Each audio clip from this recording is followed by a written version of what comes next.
The first lecture of today is about my personal favorite topic in computational mixed integer programming, primal heuristics. So we will first get an idea of what primal heuristics actually are, and then we will look into different types of primal heuristics, rounding heuristics, diving heuristics, the feasibility pump, which is probably the most well-known primal heuristic, large neighborhood search heuristics, and finally, we will talk about the Primal-Dual integral, which is a performance measure developed particularly for primal heuristics. But first of all, let's start with a little motivation on computational mixed integer programming. Here we go. As a motivation for this and the following lectures, let us look at what makes computational mixed integer programming such a success story. Citing a saying coined by Bob Bixby, MIP solvers are a bag of tricks. Indeed, there are a lot of individual techniques being applied, different kinds of cutting plane algorithms, different branching rules, different pre-solving techniques, and so on. All of them together are what really makes mixed integer programming so powerful. We will learn about some of those tricks in this and the following 3 lectures. The cited analysis of speedup due to hardware and speedup due to software is by Bob Bixby as well. At CO at Work 2015, Bob presented these numbers, referring to an earlier stage in time, probably 10 years ago. He demonstrated that, within 16 years leading to this point, hardware would have become faster approximately by a factor of 1,600. In the same time, algorithms for solving LPs and mixed integer programs would have become about 3,300 times faster. So, if you had to choose between buying a new piece of hardware or rather upgrading your software, this could give you some guidance. Of course, those things are not mutually exclusive. In fact, they're independent of each other and their speedups just multiply, cumulatively getting to a factor of around 5 million. Of course, this is a rough estimate. However, a factor of 5 million is like comparing 2 months of running time to solve an optimization problem versus 1 second. That is immense. Furthermore, hardware speedups have mostly gone stale, with individual CPUs not getting faster anymore. At the same time, MIP solvers are still going strong. For FICO Express, we can report something like 20% speedup on hard MIPS every year, as a year-over-year performance improvement. At this point, I hope you're curious to take a look into the bag and learn about some MIP solver tricks. This is a flowchart of a MIP solver. After the start, but before the main process, there are so-called pre-solving techniques, where the solver performs simple, logical reductions to make the problem smaller and easier to solve. After that, it goes into the branch and bound procedure. The big loop in the middle represents the processing of a single node. Within each node, beginning from the root, it firstly applies some domain propagation techniques. Domain propagation is a different term local pre-solving. Then, the LP relaxation is solved. After that, the solver generates cutting planes, which leads to an important loop. After generating cuts, it goes back to the previous step, solves the now further restricted LP relaxation, cuts again and so on. In between, the solver might apply some primal heuristics. Primal heuristics are quick methods to guess a feasible solution. When cutting does not lead to sufficient progress, the solver breaks out of this loop. It branches, applies again some heuristics, and goes back to the node selection. If a local problem is found to be infeasible, a technique called conflict analysis is applied. That's of course only a rough sketch. There are some arcs and items missing here, but it gives you a rough idea of what happens inside a MIP solver. You will get to know the different parts of the solver one by one in the following lectures. Today, we look into primal heuristics. Let's start with the question, what are primal heuristics? Primal heuristics are incomplete methods, which often find good solutions within a reasonable time, but without any warranty. In other words, a primal heuristic is not guaranteed to terminate, nor to find any solution at all. It is solely focused on finding a primal feasible solution, it doesn't care about duality or proofs of optimality. Of course, primal heuristics can be run as standalone methods. You might know this from graph optimization problems, like the Christoffeter's heuristic for the traveling salesman problems. However, you might also apply primal heuristics within a global solver, like the Express MIP solver. One might ask, why is this a good idea? First of all, by running a primal heuristic right in the beginning of the search, one might very quickly prove the feasibility of the model. Also, having an initial solution allows a user to verify that the model is correct. Moreover, often nearly optimal solutions suffice in practice. However, the most important reason, at least from the solver's point of view, is that feasible solutions might guide the remaining search process. In this lecture, we consider a general-purpose MIP solver and not problem-specific codes. This raises the question what information heuristics can use. First, there are different reference points which are typically available for general MIPs. A heuristic might analyze and use them to take decisions. One of them is the current LP optimum, provided by the LP relaxation of the local node which is being processed at the moment. Then, there's the current incumbent, which is the best known solution found so far. Furthermore, other feasible solutions found earlier in the search process might be available. Next, there is the LP optimum of the root node. Comparing it to the current LP optimum might provide some insights. Last, not least, there is the analytic center, a point in the center of the polyhedron. It can be interpreted as the likelihood that a certain variable takes a certain solution value. A primal heuristic can also use variable statistics. For example, there are the so-called locking numbers of variables, the number of potentially violated rows. Consider a point somewhere within the polyhedron on the upper right. When moving the y variable to a larger value, so to say, moving it up, there are 3 constraints, which could be potentially violated. In this case, you would say that y has an up lock number of 3. Similarly, it has a down lock number of 2. Constraints, in which the variable doesn't appear, do not contribute to the locking numbers. Pseudo-costs encode the average objective change observed in the past when branching on a variable. They give the heuristic a guidance how expensive it is to fix a certain variable. Finally, there are conflict statistics, which count how often a variable has been involved in proving local infeasibility. All of these are statistics about variables that heuristics might use. Global structures are generic structures that are automatically detected by the solver. In most cases, they are initialized during pre-solving and maintained throughout the search. One example is the clique table. The clique table is a list of sets of binary variables. Out of each set in the list, at most one binary variable can be 1. Another example are flow structures. Solvers try to detect whether a MIP formulation models a network structure. This is crucial for cutting but can also be used by heuristics. Moreover, there's the so-called variable bound graph. An example is depicted on the slide. To build up the variable bound graph, the solver searches for variables that directly imply a bound on another variable. The easiest example for this is a 2-variable inequality. But variable bounds really might come from all types of constraints.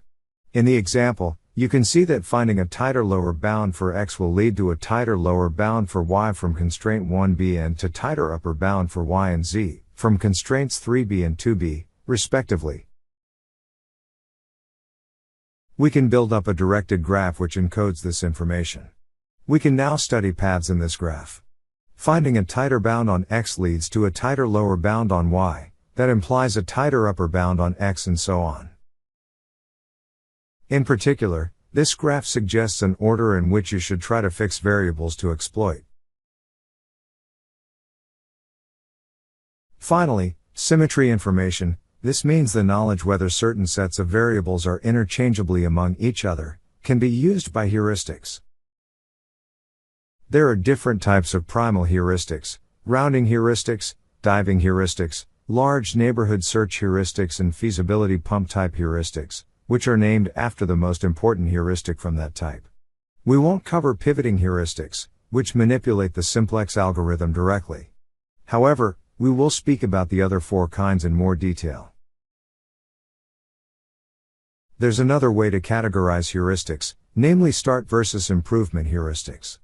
As the name already gives away, start heuristics are typically applied early in the search process, often already at the root node. They don't require the knowledge of an incumbent solution. Their goal is to find a feasible solution on their own. In contrast, improvement heuristics require one or more feasible solutions as input. An individual improvement heuristic is typically run at most once for each incumbent. This is one reason why they are employed less often. Heuristics are all over the place within a MIP solver. It can run some very quick heuristics even before pre-solving. They can be run after pre-solving on the reduced problem, but before solving the LP. Again, those would be some very quick methods to just find some first solution. The first heavier use of heuristics is after the LP relaxation, but before cutting. Other places include during the cut loop, after each node, or only when backtracking within the branch and bound tree, and so on. Moreover, heuristics themselves might trigger other heuristics. Let's start with some of the most basic heuristics, which are also the earliest ones that have been suggested in the literature. This is because they are relatively cheap to run. Rounding and diving heuristics. Rounding heuristics do what their name suggests, they take a fractional point and try to round it to an integer point, but they don't solve additional LPs in between. They just round straightforward. Here, variable locks, as mentioned earlier, represent a main guide, telling the directions towards which the heuristic can round feasibly or least infeasibly. Note that rounding here doesn't necessarily mean rounding to the nearest integer, but rather into a direction where we expect the problem to be feasible. Rounding heuristics fall into the category of fast-fail strategies. Assume there are decisions which are easily taken. This could be variables for which there's a rounding direction where the problem is guaranteed to stay feasible. Assume further that there are also hard decisions. This could be variables for which there is about the same, large number of constraints that might get violated by either rounding direction. A fast-fail strategy tries to take the hard decisions first. The rationale behind this is that the hard decisions are more likely to lead to a failure. However, they have to be taken at some point. When taking them first, if the method fails, at least it fails fast and does not waste a lot of time. This fast-fail principle is quite important for the design of primal heuristics within MIP solvers. Let's consider some examples of rounding heuristics. The simple rounding heuristic, depicted in the upper picture, always stays feasible and it is only applied when, for all fractional variables, you know a direction in which there are zero locks. In contrast, the rounding heuristics, depicted in the middle, might violate some constraints. It tries to go into the direction of fewer locks for each of the variables. The so-called shifting heuristics is essentially the same as the rounding heuristic, but it might also try to unfix integers by shifting variables that already are at an integer value to a different integer value, in order to free up slack space for other variables. There are also some other approaches, like rounding to the closest integer simply randomly, or towards the analytic center, hence somewhere towards the inner part of the polytope. If we consider a mixed integer program and not a pure integer program, what these heuristics typically do is to fix all integer variables. If this is feasible, they solve a single final LP to get the continuous variables to the best possible solution values. The second category of heuristics are diving heuristics. You can imagine diving heuristics as a single DFS dive in a simulated tree search. Diving heuristics fix one, or sometimes even more variables at a time, and then resolve the LP. That is similar to what branch and bound tree would do, but with some differences. Only a single level of backtracking is allowed. This means that, if we branch on a variable and find this problem to be infeasible, we might backtrack at most one level, never more. Since the heuristic concentrates on one single path down and avoids evaluating the other side, it can afford to do some very one-sided branching rules. Indeed, while branching for the global search typically tries to balance the effect that the branching variable has on both sides of the tree, diving heuristics aim at putting as much effect as possible on one side of the tree. Also, they focus on feasibility, whereas standard MIP branching typically focuses on optimality. When comparing standard branching strategies with diving strategies, usually good branching strategies are bad diving strategies and vice versa. Diving strategies mostly differ on how variables are fixed. One of the most obvious ones is fractional diving. It consists in rounding the fractional variable which is closest to an integer value. Guided diving is an improvement heuristic, round the solution towards the incumbent, which is used as a reference. In coefficient diving, rounding is performed into the direction of fewer variable locks. Line search diving chooses a variable which shows a clear trend in the development of its root solution value towards the current solution value. I hope you guessed some good primal solutions. Let's now continue with our first quiz. First question. Diving heuristics. A. Simulate a depth first search. Or B. Manipulate the simplex algorithm. Or C. Change the objective function. Second question. Rounding heuristics often consider A. The locking numbers, B. The pseudo costs, or C. The shadow prices. And third question. Primal heuristics A. Typically have an approximation ratio, or B. Always improves the primal bound, or C. Might terminate unsuccessfully. Think a little bit about your answers, maybe pause the video, and here are the solutions. First question, diving heuristics simulate a depth first search in the tree. Second question, rounding heuristics often consider the locking numbers. And third question, primal heuristics might terminate unsuccessfully. They don't come with any warranty about finding a solution or any solution quality. Okay, so let's continue with the next type of primal heuristics. The next big category are large neighborhood search heuristics, which are closely related to local search heuristics. A local search method considers a reference solution. Starting from this, it unfixes a small number of variables and explicitly tries some alternative values. For a one neighborhood, this heuristics is very efficient to implement, but it gets quickly expensive if we want to exploit a full K neighborhood for larger values of K.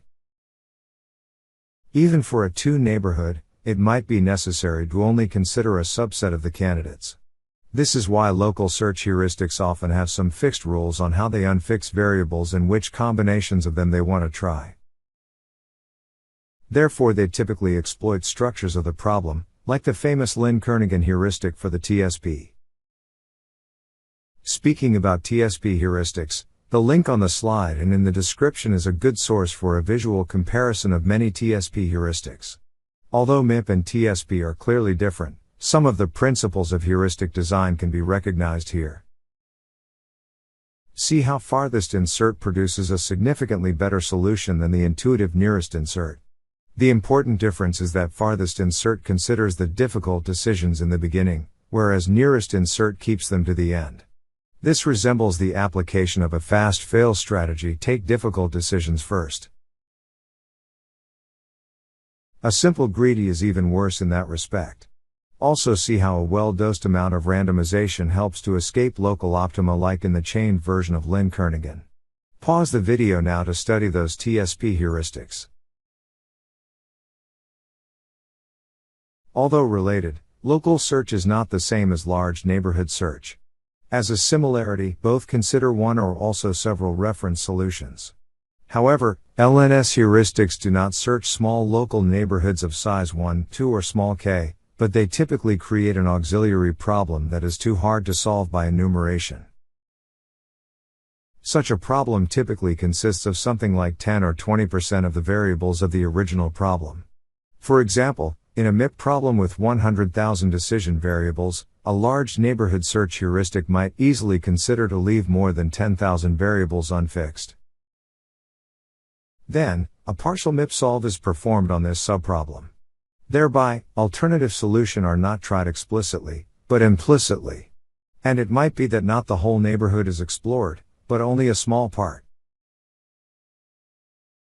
The feasible set of the auxiliary problem is a subset of the feasible set of the original problem.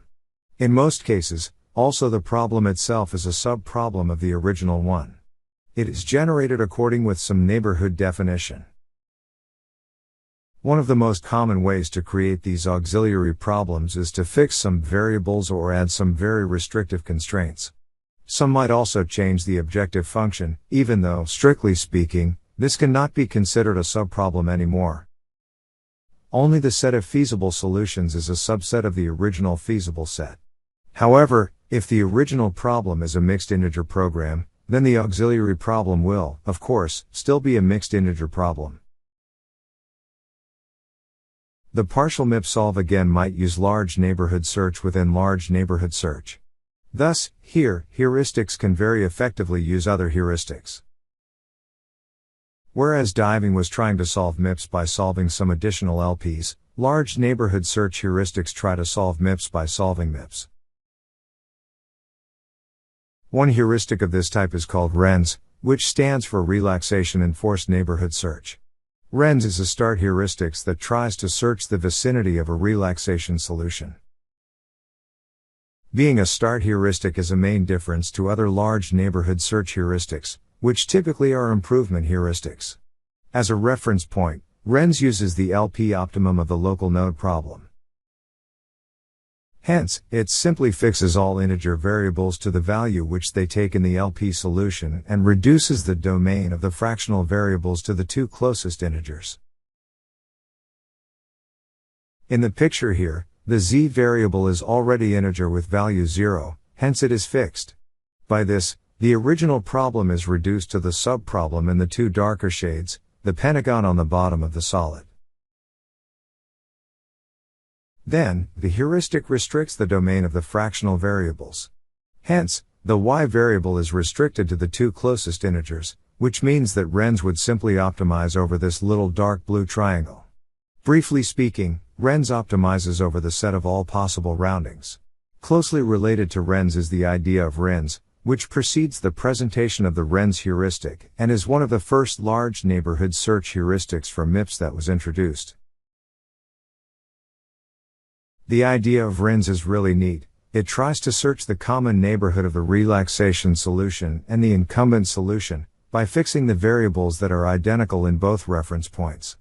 In our example, the 2 points take the same value in the x variable, so the search is only conducted over the y variable.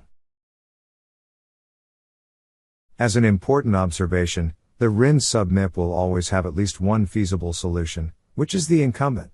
At the same time, it is of high quality because also the LP optimum stays feasible, at least before resolving on cutting. Hence, the hope is that in between those 2 points that are already known, there will be a new point which fulfills both criteria, being feasible and being of a good objective function quality. RINS is probably the most common sub-MIP heuristic, at least, all MIP solvers that I am aware of, implemented in one form or the other. Local branching was not introduced as a primal heuristic, but rather as a branching strategy. However, people quickly figured out that it can be turned into an effective primal heuristic. Its idea relies on searching the k neighborhood of the incumbent solution, for a medium-sized k. In the example depicted here, the method would look like this. Assume the yellow point is the incumbent solution, then the feasible region of the sub-MIP is marked in darker blue. It contains all feasible points that are at most a distance of 2 away from the incumbent, in one norm. This requirement is added as a single, very restrictive, constraint to the sub-MIP. Typical values for k here are 10 to 30. For general integers with a value in the strict inner of their domain, this might require auxiliary variables to formulate the absolute value. This is not necessary for binaries, but also not for integers at one of their bounds. Having many integers in the inner of their domain is an untypical situation for MIPS from practical applications. A practical implementation might therefore decide to ignore these or to restrict their domain to a close range instead of introducing auxiliary variables. Next on our list is the crossover heuristic, which has been presented by Rothberg. It's based on the idea of searching the neighborhood of several feasible solutions, by fixing variables in which they coincide. In other words, it tries to combine decisions that have proven feasible for different solutions in the past. Of course, this method brings the risk of turning into a self-fulfilling prophecy. Solutions generated only by doing this crossover procedure might get more and more similar to each other. One way out of this is to combine it with a mutation heuristic, which randomly fixes or flips variables. The RINS heuristic combines all of the previous heuristics into one. It first fixes variables that coincide in the relaxation and the incumbent, like RINS. Then, it adds a local branching constraint on all the fractional variables. Like crossover, it fixes variables that take identical values in all feasible MIP solutions found so far, even if this value might be different from what the relaxation suggests. Next up, it reduces the domain of general integer variables to the two nearest integer values, this time imitating RINS. Finally, it solves the resulting sub-MIP. Another thing that large neighborhood search heuristics might do is to change the objective. There are different options in what auxiliary objectives might be applied. All of them share the goal of defining a direction in which it is likely to find a feasible solution, typically under the assumption that the original objective was bad for that purpose. A secondary goal might be to define an objective that allows for a maximum number of presolving reductions to be applied, in order to shrink the auxiliary problem as much as possible. Completely eliminating the objective takes the second goal to an extreme. A desperate choice when the solver cannot find solutions in the original objective direction is to inverse it, for example, converting a minimization problem into a maximization problem. Another approach consists in a distance function as an objective, similar to the local branching constraint. This tries to minimize the distance to a close integer point. This could either be the incumbent, or an infeasible integer point that only violates a few constraints. Finally, it is viable to use the analytic center as an objective. This is in the spirit of trying to go towards the direction in which the LP is broad and not flat, hence has a high density of LP solutions and, therefrom, hopefully, also some integer feasible solutions.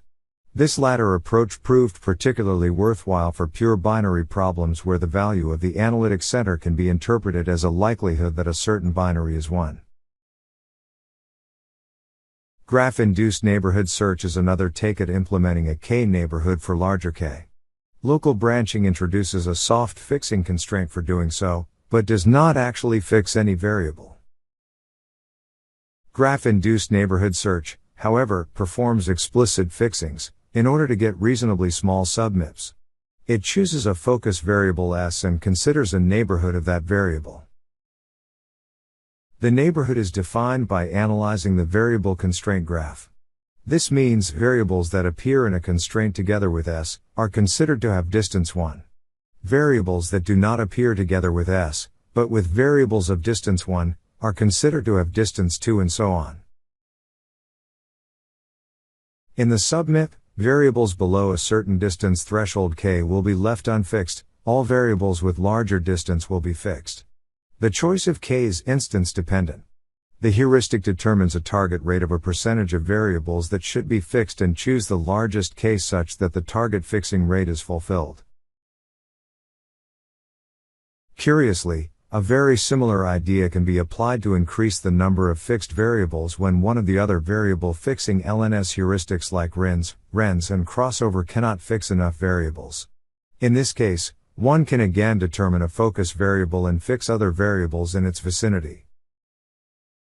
Feasibility pump type heuristics are also sometimes referred to as objective diving heuristics. Those heuristics alternatingly change the objective function and resolve the LP in order to enforce feasibility, just like a diving heuristic alternatingly changes variable bounds and resolves the LP. The by far most important heuristic of this type is the feasibility pump. It is probably the most well-known primal heuristic for MIP, certainly the one with the most publications on it. The principal idea of the feasibility pump is as follows. It first solves the original LP, in the picture, that is the light red point x bar 1. Then it rounds the solution to the closest integer point, the light green x tilde 1. If this rounded point is feasible, it terminates. The important step is, if this point is not feasible, then the objective of the LP is changed in such a way that it points towards the integer solution just considered. Hence it tries to minimize the distance between the upcoming LP solution and this integer point, in one norm. The integer point is projected back to the polyhedron. Here, this gives the red point x bar 2. The new point found is then rounded again and, if feasible, the heuristic stops. This is the case here, x tilde 2 is feasible. Otherwise a new objective would have been considered, again in order to minimize the distance to the new integer point. In other words, there are two main steps. The first is called the rounding step, where the method goes from the fractional to the integer points, from the red to the green ones, as shown in the picture. The second main step is the projection step, where it goes from an integer point to an LP feasible point. Hence, the feasibility pump constructs two series of points, which both fulfill partial requirements of our MIP. All the red points, the ones from the projection step, are LP feasible, so they fulfill the linear constraints. On the other hand, the green ones are integer feasible and fulfill the integrality constraints. By jumping forth and back, the algorithm tries to bring these two series as close to each other as possible, with respect to two different norms. For rounding, it considers the Euclidean norm, however, the projection is conducted in terms of the Manhattan distance. The hope is that those two sequences will converge at one point. Once they converge to common point, this is a feasible solution for the MIP. Cycling might be an issue for the feasibility pump. Cycling refers to coming back to a point already visited before. One subject of research on feasibility pump heuristics is how to efficiently break such cycles. In the basic variant, it's just perturbing some of these solution values. There are many variants of this heuristics. There were at least 15 follow-up publications to the original feasibility pump. First of all, a variant for general integer problems was published in 2007. At the same time, the objective feasibility pump was suggested. It tries to address one issue of the original feasibility pump, namely the quality of the solution in terms of the objective of the problem. Indeed, in the original feasibility pump, presented in the previous slide, the original objective is only considered once in the very beginning. Afterwards, the heuristic uses only artificial objectives. The objective feasibility pump constructs a convex combination of the original objective and the distance function, in order to bring solution quality into the mix. While doing so, the convex parameter alpha is exponentially reduced in every round. This has the nice side effect that the algorithm can recover from cycles on its own just by varying the convex parameter. Another important step forward was the feasibility pump 2.0, presented in 2009. It applies domain propagation after each rounding, using some special propagators. The target here is to do fewer rounding steps and stay more feasible. Besides many other improvements of the feasibility pump for MIP, there are also nonlinear extensions of the feasibility pump. Here, you solve nonlinear relaxations instead of LPs, and mixed integer linear relaxations instead of rounding. Curiously, since the projection step solves an NLP, this allows for using a Euclidean distance as objective function. When talking about primal heuristics, solver developers often point out that those are one of the most important component of any MIP solver. However, by switching off primal heuristics, one does often not observe a big performance degradation for the running time to optimality. This is because primal heuristics really try to address a different problem. The time to optimality most often depends on the dual bound, whereas primal heuristics address the primal bound. Hence the question stands, how can we measure the added value of primal heuristics? As mentioned, time to optimality, although being the gold standard in mathematical optimization for very good reasons, is not an appropriate measure for primal heuristics. An alternative would be to consider the time to a first solution, in which case one observes big improvements by applying primal heuristics. However, a first solution is in most of the cases relatively trivial to find for most MIPS. Often, a first solution is really bad, like an all-zero solution. So, this is not a very satisfying measure either. The time to best solution might be a good measure. But as mentioned earlier, often for users, nearly optimal solutions are as good as the proven optimal one. So it would be nice to also consider the time to reasonably good, but not necessarily optimal solutions. Question: can we do a combination of all these things? The answer is yes. There's a performance measure called the Primal-Dual integral. Since its introduction, it has been used in many publications on primal heuristics, but also for other mathematical optimization problems. It considers the primal-dual gap of the MIP problem. Recall that the primal-dual gap describes the gap between the primal bound, given by best feasible solution found so far, and the dual bound, which is a proven lower bound on the best solution value that the MIP solution can take. The primal-dual gap is the difference of these two values, divided by the larger of those two values. The primal-dual integral considers the gap as a function over time. Note that while solving mixed integer problem, the gap changes frequently, either because of a new incumbent solution or because of the dual bound improving. As you can see on the right-hand side, the red lines represent the primal bound, for two different instances. The primal gap clearly is a step function, since there are typically only a few updates of the incumbent. The primal bound stays constant for some time, then changes after an incumbent improvements and so on until it hits the optimal solution value. It is very common that the primal bound reaches the optimal value faster than the dual.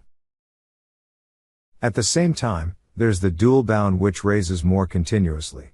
Strictly speaking, it is a step function as well, but when you have large search trees, there are often thousands or hundreds of thousands of steps. In the pictures, you can also see some typical behaviors. First, whenever the primal bound improves, also the dual bound raises. In other words, knowing good feasible solutions helps, in many cases, in improving the dual bound. This is partially due to a strategy called reduced cost fixing, which we will talk about at the end of the pre-solving session.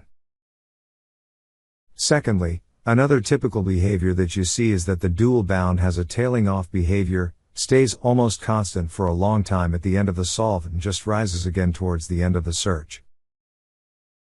The primal-dual integral interprets the gap as a function of time and computes the integral over this.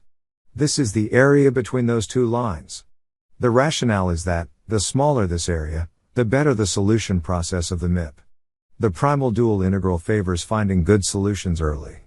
More precisely, finding the same solution at an earlier point in time will reduce the primal-dual integral.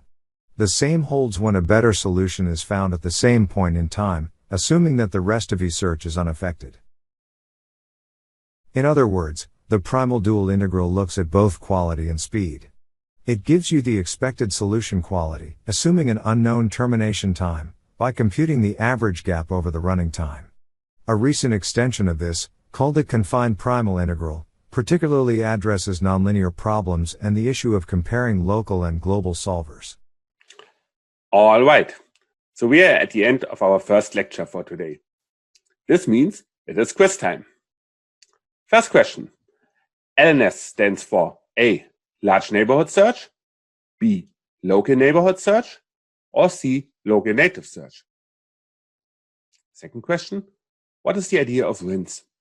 A, fixed variables that coincide in incumbent and LP optimum, or B, add one constraint for each fractional variable, or C, fixed variables that coincide in all integer solutions. And the third question, the Primal-Dual integral A considers each update of the incumbent, or B, depends on the number of processed nodes, or C, measures the time to find the first solution. Quick pause, and we go for the solutions. So, first question. LNS, of course, stands for large neighborhood search. B, the idea of RINS is to fix variables that coincide in incumbent and LP optimum. C, The Primal-Dual integral considers each update of the incumbents. This is one of its main advantages. So, thank you very much and see you soon for the next lecture. Bye-bye.